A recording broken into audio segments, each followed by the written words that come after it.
The morning sun filtered through the tall windows of Clarence's house, casting long shadows across the ornate sitting room where Queen Camilla sat with her private secretary, reviewing the final guest list for the upcoming state dinner. The event, planned to honor the visiting Danish royal family, would be one of the most significant diplomatic gatherings of the year. Every detail had been meticulously planned, from the floral arrangements to the seating chart, but there was one glaring omission that would soon send shockwaves through the royal family.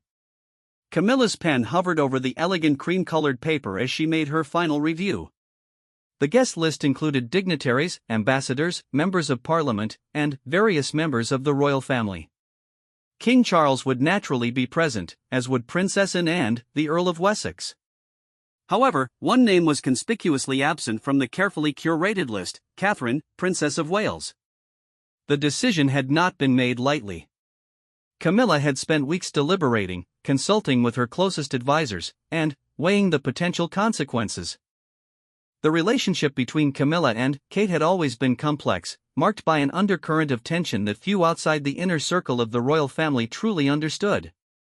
It wasn't personal animosity, but rather a clash of visions for the future of the monarchy and the roles each woman believed they should play.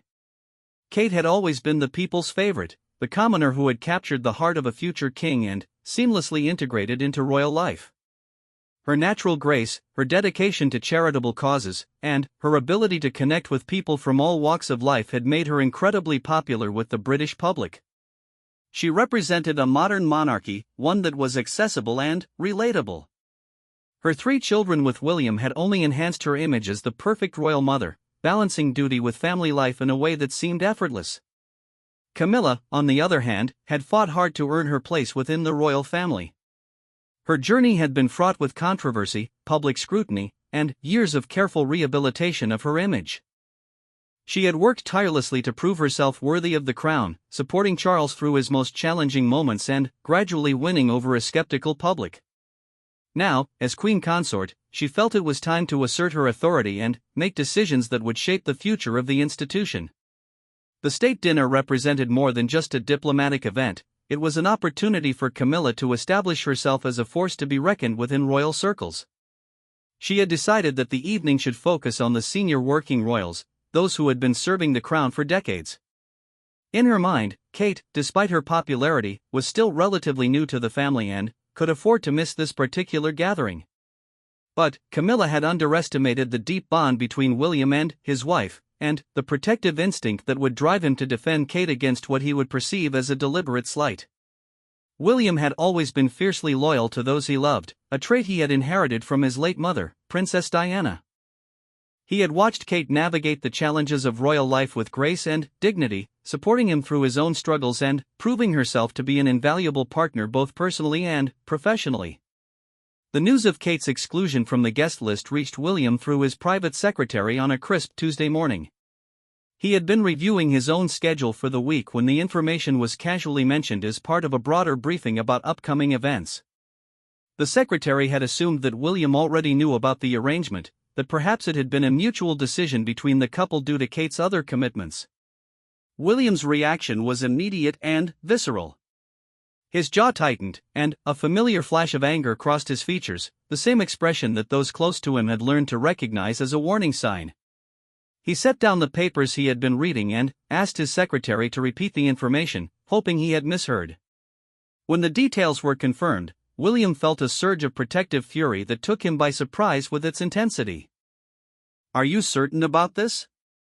William asked, his voice carefully controlled but with an edge that made his secretary shift uncomfortably. "Yes, sir. The invitation was sent to your father and stepmother, but there was no mention of the Princess of Wales. I assumed there might be a scheduling conflict or perhaps a private arrangement." William dismissed his secretary with a curt nod and immediately reached for his phone to call Kate. She was at their country home with the children, having planned a quiet day of homeschooling and family time. When she answered, her voice was warm and cheerful, completely unaware of the diplomatic storm brewing around her. "Darling, were you planning to attend the Danish state dinner next week?" William asked, trying to keep his tone casual while his anger simmered beneath the surface. Kate paused, confused by the question. "I wasn't aware there was a state dinner next week." Should I have been invited? I don't recall seeing anything about it in my schedule. The confirmation hit William like a physical blow. His wife, the future Queen of England, had been deliberately excluded from a major state function, and she didn't even know it had happened. The insult was not just directed at Kate, but at him as well, and, by extension, at the vision of the monarchy he was working to build. There seems to have been some sort of oversight, William said carefully, not wanting to upset Kate unnecessarily until he had more information. Let me look into it and get back to you. After ending the call, William sat in his study, staring out at the garden where he and Kate had spent countless hours with their children. He thought about all the sacrifices Kate had made for the royal family, all the ways she had supported not just him, but the institution as a whole. She had given up her privacy, her freedom, and, in many ways, her identity to serve the crown. The idea that Camilla would deliberately exclude her from such an important event felt like a betrayal of everything he had been working toward. William's relationship with his stepmother had always been cordial but distant. He respected her dedication to his father and appreciated the stability she had brought to Charles's life, but he had never felt the warm familial connection that some had hoped would develop.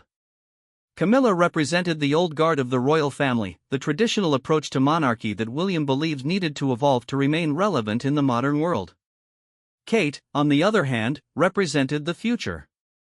She was the bridge between the institution and the people, the royal who could make the monarchy feel accessible and meaningful to a new generation. Her exclusion from the state dinner felt like a deliberate message about who Camilla believed should have influence within the family, and William was not prepared to let that message stand unchallenged. He spent the rest of the day making discreet inquiries, speaking with trusted members of his staff and trying to understand exactly how the decision had been made. What he discovered only deepened his anger. The exclusion had not been an oversight or a scheduling conflict, it had been a deliberate decision made by Camilla herself, with input from her private secretary and a few select advisors. The rationale given was that the dinner needed to focus on senior working royals, a designation that apparently did not include the future queen. By evening, William had made his decision. He would not attend an event from which his wife had been deliberately excluded. It was a matter of principle, of loyalty, and of sending a clear message about his priorities. He understood the potential consequences of his actions, the headlines, the speculation, the possible diplomatic implications, but his loyalty to Kate outweighed all other considerations. He called his father's office and requested a private meeting for the following morning. The conversation would be difficult, potentially damaging to their already complex relationship, but it was necessary. William would not stand by and watch as his wife was marginalized by someone who should have been supporting her integration into the family. That night, as William lay awake beside a sleeping Kate, he reflected on the broader implications of the situation. This wasn't just about one dinner or one slight, it was about the future direction of the monarchy and who would have the power to shape that direction. Camilla's decision represented a test of his resolve, a challenge to his vision of what the royal family could and should become. The moonlight streaming through their bedroom window illuminated Kate's peaceful face, and William felt a renewed surge of determination. She had sacrificed so much for the family, had proven herself time and again as a dedicated and effective royal. He would not allow her contributions to be diminished or her position to be undermined. Tomorrow, he would make his position clear, regardless of the consequences.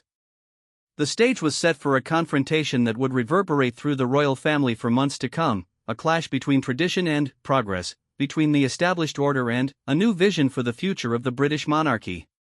William's decision to defend his wife would test relationships, challenge hierarchies, and force everyone involved to confront fundamental questions about loyalty, respect, and the evolving role of the royal family in modern Britain.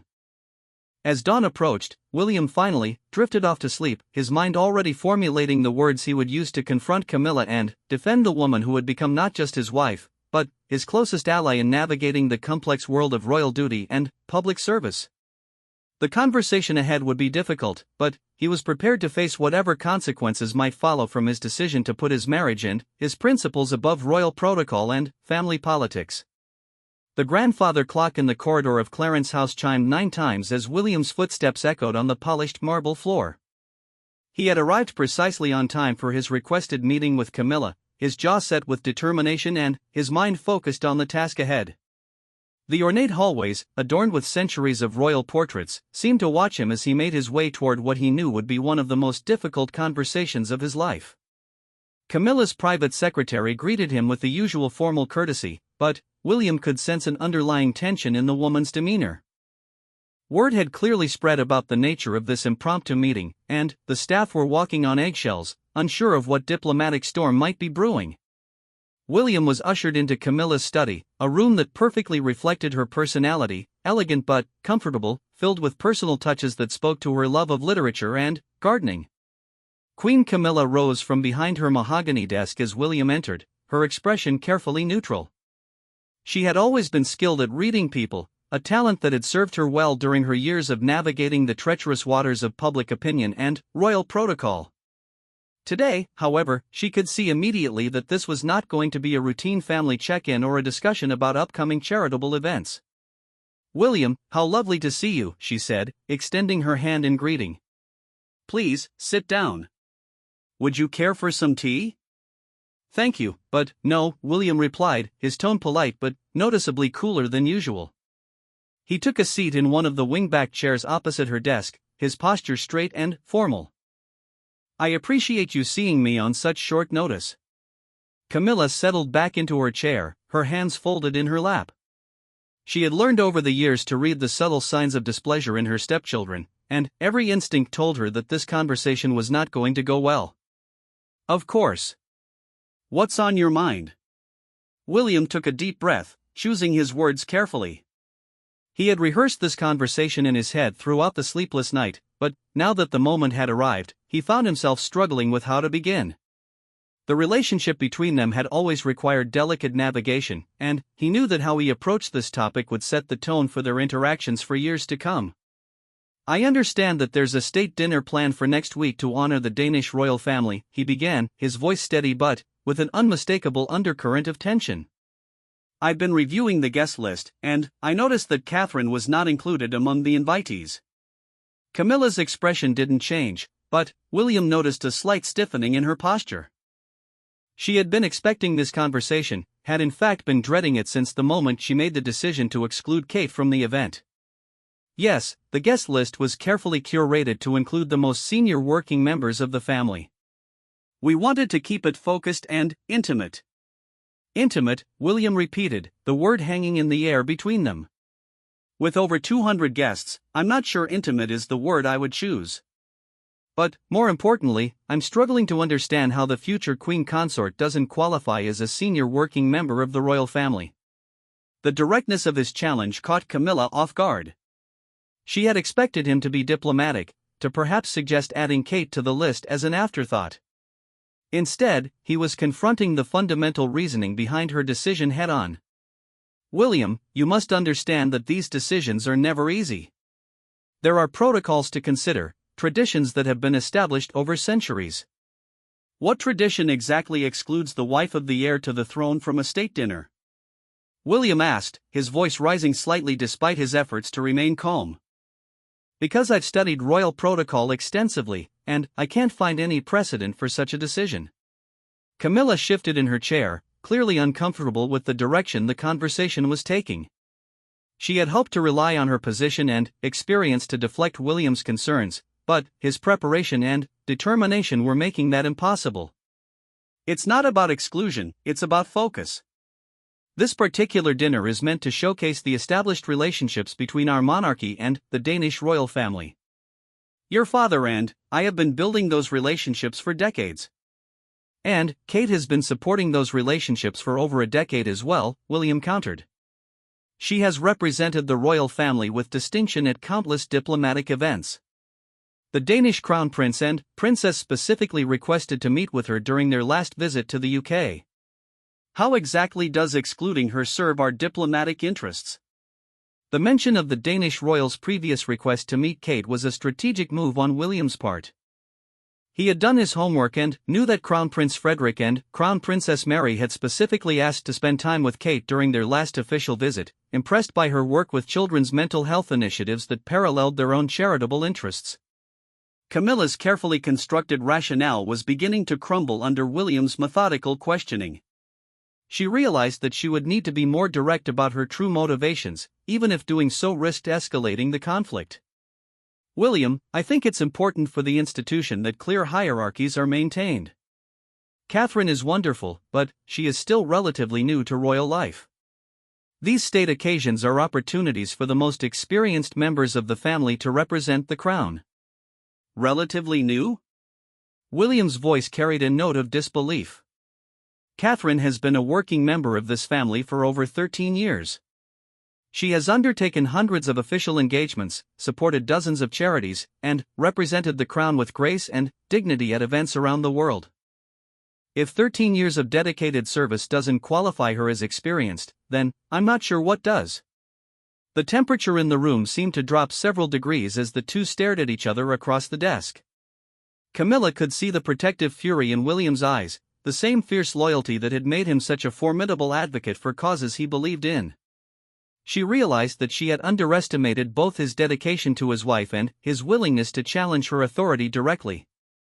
"Perhaps I should have consulted with you before finalizing the list," Camilla conceded, hoping to de-escalate the situation. "It wasn't my intention to cause offense." "But that's exactly what you did," William replied, his voice now carrying the full weight of his anger. "You made a unilateral decision to exclude my wife from a major diplomatic event without any consultation or explanation. How exactly am I supposed to interpret that as anything other than a deliberate slight?" Camilla stood up from her desk and moved toward the window, needing some physical distance from the intensity of William's gaze. She looked out at the gardens, gathering her thoughts and trying to find a way to explain her decision without revealing the deeper concerns that had motivated it. The truth was that she felt threatened by Kate's popularity and the way the public had embraced her as the perfect future queen. Every poll showed Kate ranking higher in public approval than Camilla herself, and every magazine cover featuring the family prominently displayed Kate while relegating Camilla to the background. "William, you must understand that my position in this family has never been easy," she began, her voice softer now but still defensive. "I have worked incredibly hard to earn the respect and acceptance that Catherine seems to receive effortlessly. Sometimes, decisions need to be made to maintain proper protocol and hierarchy. So this is about jealousy," William said, the words cutting through the diplomatic language like a knife. "You're excluding my wife from official events because you're threatened by her popularity." The bluntness of his statement hung in the air like an accusation. Camilla turned from the window, her composure finally cracking. "That's not fair, William. I have supported this family through some of its most difficult periods. I have stood by your father when others abandoned him. I have earned my position through years of dedication and service." "No one is questioning your dedication to my father," William replied, his tone softening slightly as he recognized the pain in her voice. "But Catherine's success doesn't diminish your contributions. Her popularity with the public doesn't threaten your position as queen consort. By excluding her, you're not protecting the institution, you're damaging it." Camilla returned to her desk, sitting down heavily in her chair. She looked older suddenly, the weight of the conversation and the broader pressures of her position showing in the lines around her eyes. "You don't understand what it's like to constantly be compared to someone younger, more beautiful, more naturally suited to royal life. Every event we attend together, every photo that's published, the focus is on Catherine. The press barely mentions my presence." "That's not Catherine's fault," William said, his voice gentle but firm. "She has never sought to overshadow you or anyone else in the family. She focuses on her work and supports the crown to the best of her ability. If anything, her popularity benefits the entire institution." "Does it?" Camilla asked, looking directly at him now. "Or does it make the rest of us seem irrelevant by comparison? When the public sees Catherine at an event, they see the future of the monarchy. When they see me, they're reminded of the past, of controversies and scandals that many would prefer to forget." William was struck by the vulnerability in her admission. For the first time, he began to understand the deeper insecurities that had driven her decision. Camilla wasn't just asserting her authority, she was fighting for her relevance, for her place in a royal family that would inevitably be dominated by him and Kate in the years to come. Camilla, he said, using her name rather than her title for the first time in the conversation, you are the queen consort. That position carries weight and importance regardless of public opinion polls. But, trying to diminish Catherine's role or exclude her from significant events isn't going to enhance your own position. If anything, it makes you appear petty and insecure. The criticism stung, partly because Camilla recognized the truth in it. She had allowed her insecurities to drive her decision-making, and, in doing so, she had created exactly the kind of family drama that she had spent years trying to avoid. "What do you want me to do?" she asked quietly. "I want you to reverse the decision and include Catherine on the guest list for the state dinner," William said without hesitation. "And, more importantly, I want you to recognize that Catherine is not your competition. She is your ally, a member of this family who shares your commitment to serving the crown." Camilla nodded slowly, realizing that she had little choice but to agree to his demands. The alternative, having William boycott the state dinner in protest, would create the kind of public spectacle that would damage the monarchy far more than any guest list controversy. "I'll have my secretary add Catherine to the list today," she said. "Thank you," William replied, standing up from his chair. "But, Camilla, this can't happen again. Catherine has earned her place in this family through years of dedicated service. Any future attempts to marginalize her will not be tolerated." The threat was delivered calmly but with unmistakable authority. Camilla realized that she was looking at a future king who would not hesitate to defend his wife against any perceived slights, regardless of who was delivering them. The balance of power within the family had shifted during this conversation, and she would need to adjust her approach accordingly. "I understand," she said, rising from her chair as William prepared to leave. "I hope we can put this behind us and move forward constructively." William paused at the door, looking back at her with an expression that mixed disappointment with determination.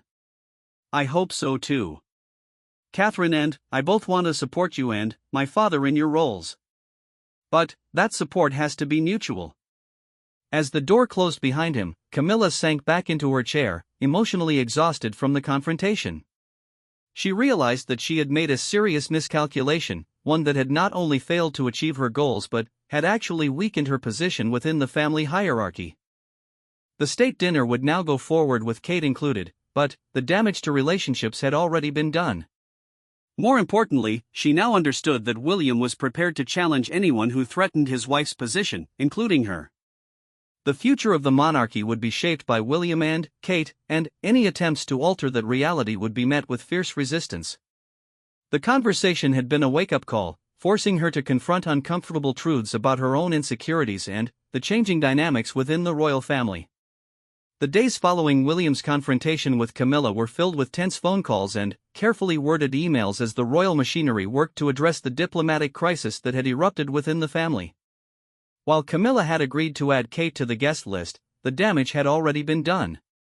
Word of the original exclusion had begun to leak among palace staff, and William knew it was only a matter of time before the story reached the press. Kate, for her part, had been remarkably gracious when William finally explained the situation to her.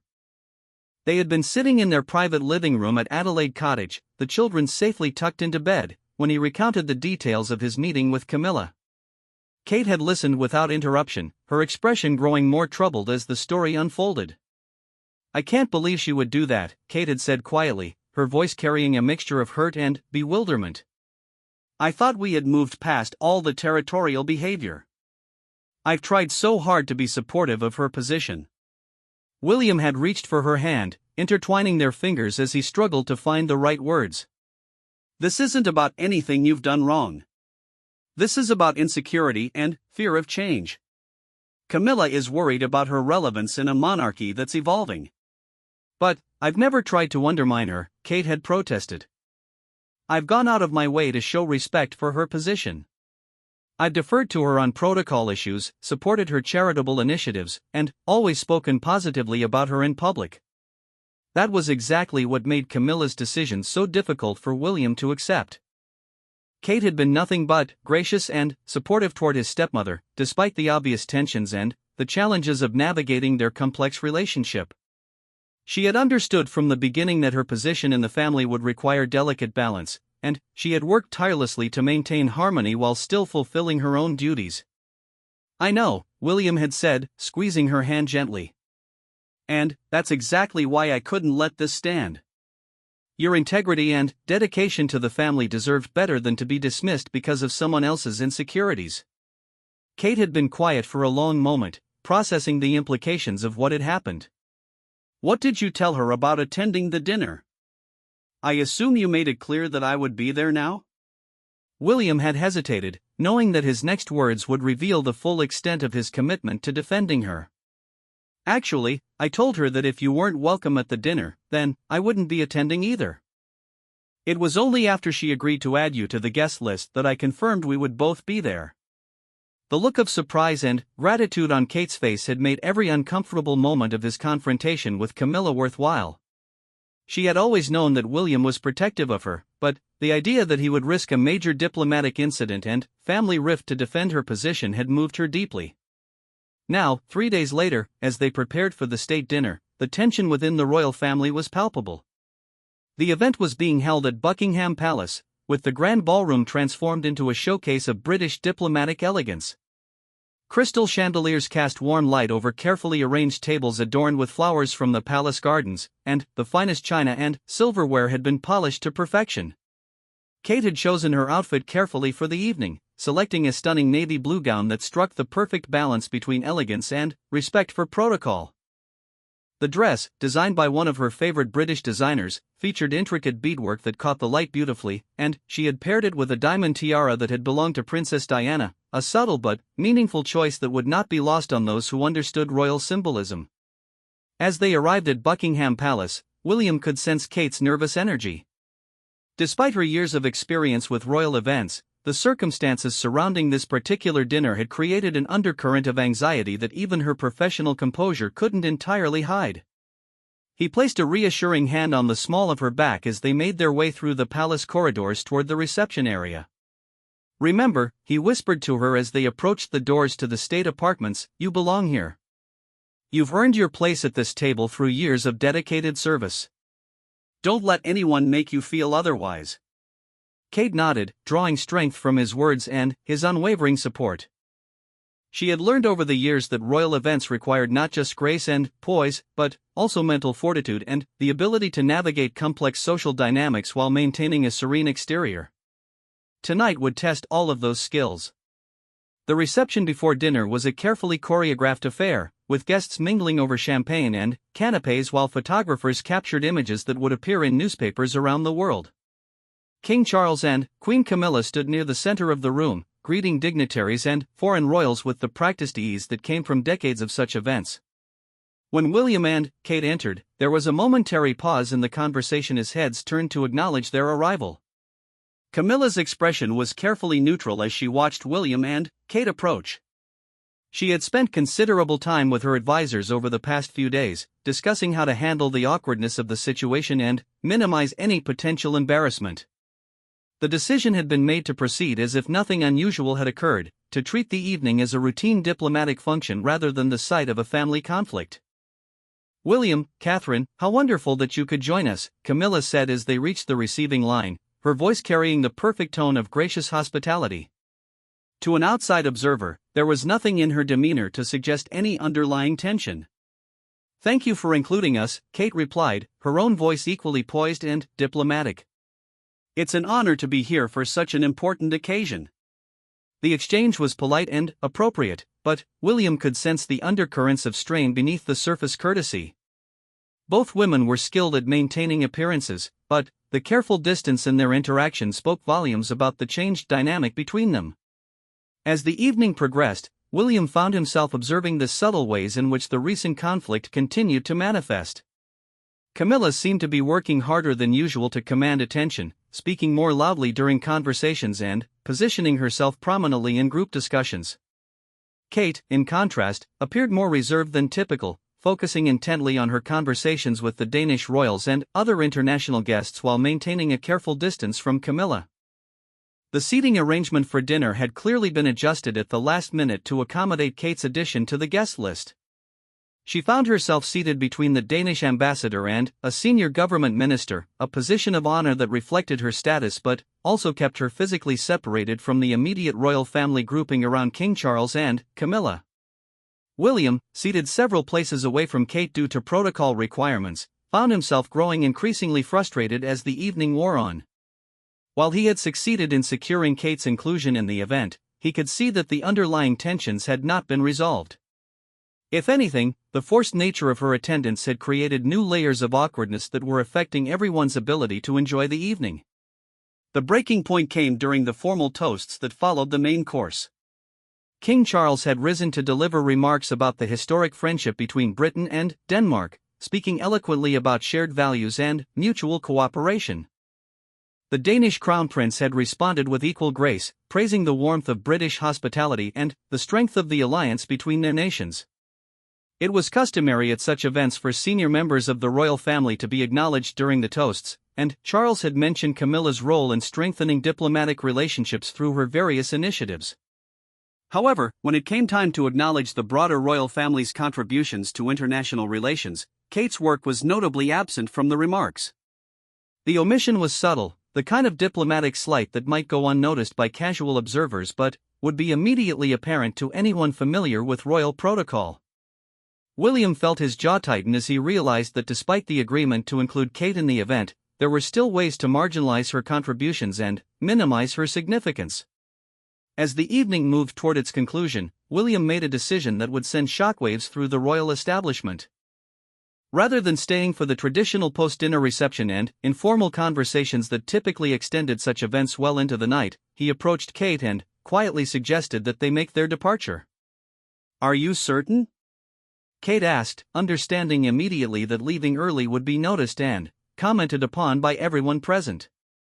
"We could stay for the reception if you think it's important diplomatically." "What's diplomatically important," William replied firmly, "is demonstrating that we won't accept being treated as afterthoughts in our own family. We've fulfilled our obligations here tonight. We've represented the crown with dignity and supported the diplomatic objectives of the evening. But we don't need to subject ourselves to further subtle slights." Kate nodded, recognizing the wisdom in his decision even as she felt a pang of regret about the continued family tensions. They made their way through the process of formal farewells, thanking their hosts and expressing their pleasure at meeting the Danish delegation. To observers, their departure appeared routine and appropriate. However, those familiar with royal protocol understood the significance of their early exit. Senior members of the royal family typically remained until the very end of such events, particularly when foreign dignitaries were being entertained.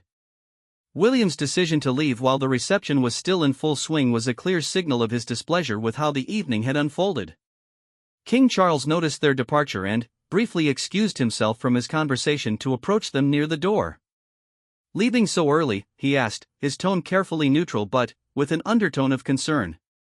"It's been a long day," William replied diplomatically, "and we have early commitments tomorrow." "Thank you for a lovely evening." Charles nodded, but William could see in his father's eyes the understanding that this departure was about more than simple scheduling conflicts. The king was caught in the middle of a family dynamic that threatened to overshadow the diplomatic success of the evening, and he was clearly struggling with how to address the underlying tensions. As William and Kate made their way to their car, they could feel the weight of the evening's events settling around them. The state dinner had technically been a success, the diplomatic objectives had been achieved, the Danish delegation had been appropriately honored, and the press would report on the elegance and grandeur of the occasion. But, beneath the surface, fundamental relationships within the royal family had been tested and found wanting. "I'm proud of how you handled yourself tonight," William said as they settled into the back seat of their official car. "You were gracious and dignified despite everything that led up to this evening." Kate leaned against his shoulder, suddenly, feeling exhausted from the emotional strain of maintaining her composure throughout the event. "I just hope this doesn't create more problems down the road. The last thing the family needs is ongoing tension between us and Camilla." "The tension isn't coming from us," William replied firmly. "We've done everything possible to be supportive and respectful. But there are limits to what we'll accept, and those limits were crossed when you were excluded from tonight's event." As their car pulled away from Buckingham Palace, both William and Kate understood that the evening had marked a turning point in their relationship with Camilla and, potentially, with the broader royal family. The silent protest of their early departure had sent a clear message about their expectations and their willingness to defend their position within the family hierarchy. The consequences of that message would unfold in the days and weeks to come, as the royal establishment grappled with the implications of the conflict and worked to prevent further deterioration in family relationships. But, for now, as London's lights blurred past their window, William and Kate sat together in contemplative silence, united in their commitment to supporting each other against whatever challenges lay ahead. The morning after the state dinner dawned grey and overcast, matching the somber mood that had settled over the various royal residences scattered across London and the British countryside. Within hours of William and Kate's conspicuous early departure from Buckingham Palace, phones were ringing in private offices throughout the royal establishment as advisors, secretaries, and family members tried to assess the damage and develop strategies for moving forward. At Clarence House, Queen Camilla sat in her private study, still wearing her dressing gown despite the late morning hour. The newspapers spread across her desk told the story she had been dreading, while the coverage of the state dinner itself was largely positive. Several royal correspondents had noted the notably early departure of the Prince and Princess of Wales. The more astute journalists were already speculating about possible tensions within the family, using carefully coded language that royal watchers would immediately understand. Subtle family discord clouds otherwise successful diplomatic evening, read one headline. Another simply stated, Prince William and Princess Catherine leave state dinner before traditional reception concludes. To those unfamiliar with royal protocol, these might seem like innocent observations about scheduling conflicts. But, to anyone who understood the intricate choreography of royal events, the implications were clear and troubling. Camilla's private secretary knocked softly on the door before entering with a fresh pot of tea and a concerned expression.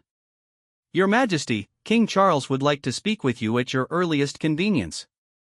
He's asked if you could come to his study within the hour." The summons was not unexpected, but it still filled Camilla with apprehension. Charles had been notably quiet during the car ride home from the palace the previous evening, and she had sensed his growing concern about the family dynamics that had played out during what should have been a straightforward diplomatic function. She knew that this conversation would require her to confront not just the immediate consequences of her actions, but also the broader questions about her role and relationships within the evolving royal family structure. An hour later, Camilla found herself seated across from her husband in his book-lined study, the same room where countless momentous decisions about the monarchy had been made over the years. Charles looked tired, older than his years, as if the weight of balancing his roles as both king and father had become suddenly heavier. "We need to discuss what happened last night," he began without preamble, his voice carrying the authority of his position but also the concern of a father trying to hold his family together. William's early departure was not about scheduling conflicts, was it? Camilla had prepared for this conversation, but she still found herself struggling with how to explain her motivations without appearing petty or vindictive. "Charles, you know how difficult it has been for me to establish my place in this family. Every decision I make is scrutinized, every action compared to what others might have done. Sometimes, maintaining proper protocol requires making choices that others might not understand." "Proper protocol," Charles repeated slowly, as if tasting the words and finding them bitter. "Is it proper protocol to exclude the wife of the heir to the throne from a state dinner?" "Because I've consulted with the most senior advisors in the palace, and none of them can find any precedent for such a decision." The directness of his challenge caught Camilla off guard. She had expected him to be diplomatic, to perhaps express concern while still supporting her authority to make such decisions. Instead, he was questioning the fundamental reasoning behind her choice, much as William had done days earlier. "It wasn't meant as an insult," she said defensively. "I was trying to keep the focus on the established relationships, on those who have been representing the crown for decades rather than what?" Charles interrupted, his voice rising slightly. "Rather than the woman who will one day be queen? Rather than the mother of my future grandchildren who will inherit the throne? Rather than someone who has served this family with distinction for over a decade?" The litany of Kate's qualifications and future role hung in the air between them, forcing Camilla to confront the reality of what her decision had actually meant. She realized that she had been thinking of Kate as a newcomer, as someone who still needed to prove herself, when in fact Kate had already established herself as an integral and irreplaceable part of the royal family's future. "I made a mistake," Camilla admitted quietly, the words coming harder than she had expected. "I let my own insecurities and concerns about my position influence what should have been a straightforward protocol decision." Charles's expression softened slightly at her admission, but his concern remained evident. "Camilla, your position as queen consort is secure. It's not threatened by Kate's popularity or her role in the family. But decisions like this one threaten to undermine everything we've worked to build together. They create exactly the kind of family drama that damages the institution we're all trying to serve." The truth of his words was undeniable. Camilla had spent years working to overcome the controversies of her past and establish herself as a respected member of the royal family. The public had gradually warmed to her, appreciating her dedication to Charles and her commitment to her charitable work. But actions that appeared motivated by jealousy or territorial behavior could quickly erode that hard-won acceptance. "What do you want me to do?" she asked, echoing the same question she had posed to William days earlier. "How do we move forward from this?" Charles leaned forward in his chair, his expression thoughtful. "First, you need to have a genuine conversation with Kate. Not a formal apology or a diplomatic smoothing over, but a real discussion about how we function as a family going forward. She's been remarkably gracious about this entire situation, but her patience isn't unlimited." The suggestion of a private conversation with Kate filled Camilla with both dread and hope. She had always found Kate somewhat difficult to read, perhaps because the younger woman was so skilled at maintaining her composure and diplomatic facade. A genuine conversation would require both of them to lower their guards and address the tensions that had been simmering beneath the surface for years. "And William?" Camilla asked, remembering the steely determination in his eyes during their confrontation. "William is protecting his wife, which is exactly what he should be doing," Charles replied. "His loyalty to Kate is admirable, but his willingness to challenge authority within the family is something we need to take seriously. He's not the same young man who deferred to his elders without question. He has his own vision for the monarchy, and we need to find ways to work with that vision rather than against it." Later that afternoon, while Charles was meeting with his private secretary to discuss the logistics of upcoming royal engagements, Camilla found herself composing a handwritten note to Kate.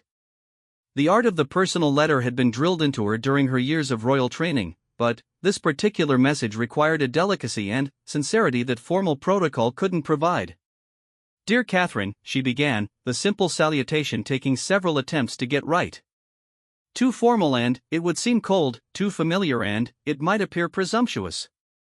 I hope you might be available for tea sometime this week. I believe we have some things to discuss, and I would very much appreciate the opportunity to speak with you privately." The note was delivered by royal messenger that same evening, arriving at Adelaide Cottage as Kate was helping the children with their homework. She read it twice, recognizing the olive branch for what it was while also understanding that the conversation ahead would be crucial in determining the future of her relationship with Camilla. When Kate called to accept the invitation, suggesting they meet at Clarence House the following Thursday, both women understood that they were embarking on a discussion that would either heal the rift between them or potentially make it worse. The stakes were high, not just for their personal relationship, but for the stability and harmony of the royal family as a whole. The appointed day arrived with the kind of crisp autumn weather that made London particularly beautiful, with golden light filtering through the changing leaves in the parks surrounding the royal residences. Kate arrived at Clarence House precisely on time, dressed in an understated but elegant outfit that struck the perfect balance between respect for the occasion and her own sense of personal style. Camilla had chosen to receive her in the smaller, more intimate sitting room rather than her formal study, hoping that the more comfortable setting would encourage the kind of honest conversation they needed to have. Tea had been laid out on a side table, with delicate china cups and an assortment of pastries that neither woman would likely have much appetite for given the circumstances. "Catherine, thank you for coming," Camilla said as Kate was shown into the room. "Please, sit wherever you're comfortable." Kate chose a chair that allowed her to sit facing Camilla directly, understanding that this conversation would require them to look each other in the eye and address difficult truths. "Thank you for inviting me. I think this conversation is long overdue. For a moment, both women busied themselves with the ritual of tea service, using the familiar motions as a way to settle their nerves and prepare for what lay ahead. When they were both settled with their cups, Camilla took a deep breath and began. "I owe you an apology," she said simply. "Not just for the dinner invitation, but for allowing my own insecurities to affect how I treat you as a member of this family. You deserved better than that." The directness of the admission surprised Kate, who had expected more diplomatic language and careful justifications. Instead, Camilla was offering the kind of honest acknowledgement that Kate had hoped for but hadn't dared to expect. "I appreciate that," Kate replied carefully. "But I think we need to talk about more than just what happened with the dinner. There have been tensions between us for years, and I'm not entirely sure why." Camilla nodded, recognizing the truth in Kate's observation. "You're right. And I think the reason is that I've been threatened by you in ways that I didn't fully understand or want to acknowledge. You represent everything that I've had to work so hard to achieve: public acceptance, natural grace in royal settings, the kind of effortless connection with people that I've struggled to develop." The honesty of the admission was both painful and liberating. Kate had sensed the underlying competition but had never understood its roots. Hearing Camilla articulate her feelings with such clarity helped Kate understand the older woman's perspective while also providing a foundation for moving forward. "I never wanted to be seen as competition," Kate said gently. "I've always tried to be respectful of your position and supportive of your initiatives. The last thing I wanted was to create tension within the family." "I know that now," Camilla replied. "And that's what makes my behavior even more inexcusable. You've been nothing but gracious and professional, while I've been allowing my own fears and insecurities to drive wedges between us." They talked for nearly 2 hours, covering everything from their different approaches to royal duties to their hopes for the future of the monarchy.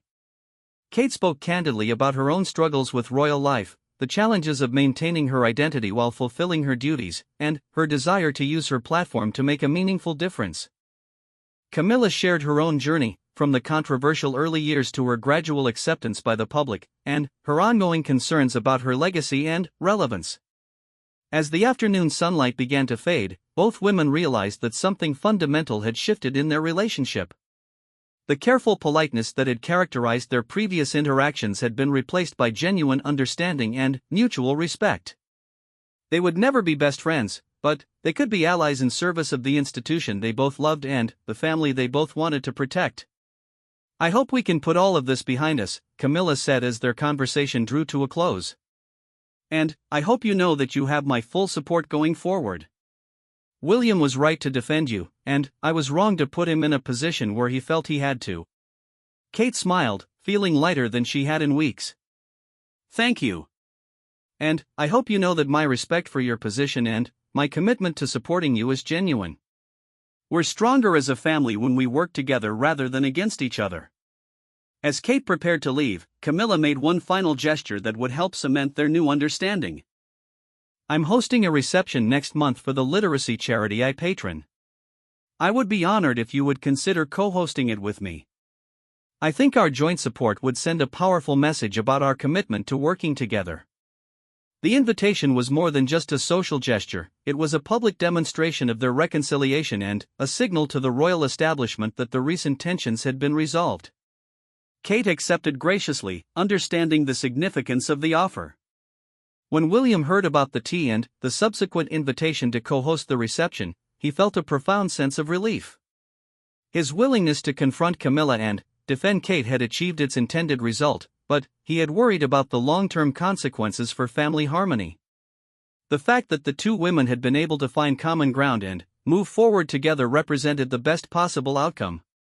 The reception the following month was indeed a success, with both Camilla and Kate appearing comfortable and collaborative as they welcomed guests and spoke about their shared commitment to improving literacy rates among disadvantaged children.